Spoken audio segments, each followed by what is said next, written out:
ऋषि दधीच की अस्थियों से बने हुए उस वज्र को लेकर देवराज इंद्र वृत्तासुर के समक्ष पहुंचे और वृत्तासुर को ललकारा, हे वृत्तासुर, आज मेरे द्वारा तुम्हारा अंत निश्चित है। वृत्तासुर ने इंद्र के हाथ में उस वज्र को देखा और उस वज्र में श्री नारायण के दर्शन वृत्तासुर ने किए।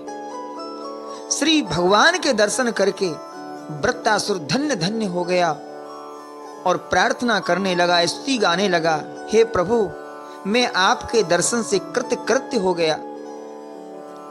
आपके दर्शन करने के बाद और दुनिया में कोई ऐसी वस्तु नहीं जो आपसे मैं मांगूं।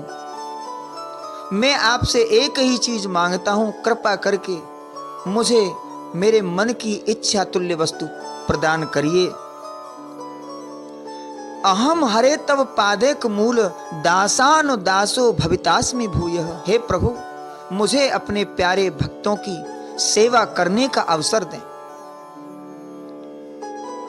क्योंकि मैं तुम्हारे चरण सेवा करने का अधिकारी नहीं हूं। मैं तो कुटिल हूं, कामी हूं। मैं तुम्हारे चरण सेवा के योग्य नहीं हूं। कृपा करके मुझे अपने प्यारे भक्तों की सेवा करने का पात्र मुझे बनाइए और एक कृपा करिए, मैं इसके सिवाय न कोई पद चाहता हूं, न कोई सुख चाहता हूं, क्योंकि तुम्हारे दर्शन के अलावा तुम्हारे भक्तों की सेवा से बढ़कर, तुम्हारी कृपा से बढ़कर इस संसार में न कोई दूसरा सुख है, न कोई दूसरा पद है। मैं तुम्हारे प्यारे भक्तों की सेवा करते हुए तुम्हारे लिए मैं तड़पता रहूं, मेरे अंदर तड़प बनी रहे। और कैसे तड़पूं? वृत्तासुर बता रहे हैं, अजात पक्षः एवं मातरहम खगाः। जैसे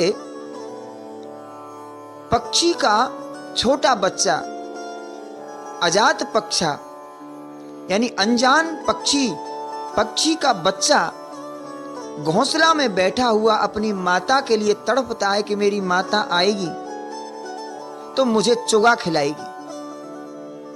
जैसे पक्षी का बच्चा अपनी माता के लिए तड़पता है, ऐसे मेरी तड़प हो।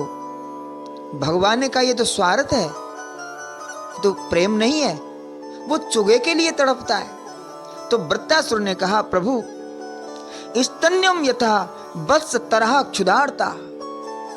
जैसे बछड़ा अपनी माता के लिए तड़पता है, भूख से व्याकुल बछड़ा अपनी माता के लिए तड़पता है। भगवान बोले ये भी तो स्वार्थ है। प्रियम प्रियव विसुतम विषंडा मनोरविंदाक्ष दिद्रक्षते त्वाम।